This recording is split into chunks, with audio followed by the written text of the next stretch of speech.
Hi everyone, I welcome you to my channel Newvon Media, and I'm here to show you how to solve WhatsApp notifications not showing. So if you're experiencing this problem, first of all you're going to visit your WhatsApp info, like the app info. After opening your app info, click on the notifications option. Then you should allow notifications. You should turn that option of allow notifications on. You can also select the types of notifications you want, whereby you can turn the lock screen notifications on, the pop-up style, and the badge. So for me, I prefer to turn them all on. So I guess you should also do that. If that first method doesn't work, then you should go for this next step, whereby you have to open up your settings and you go to notifications.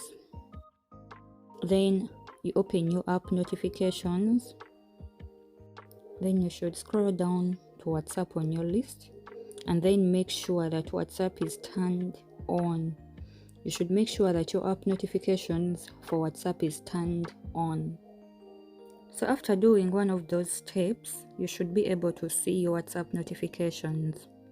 Thank you for watching. Don't forget to subscribe for more videos like this one.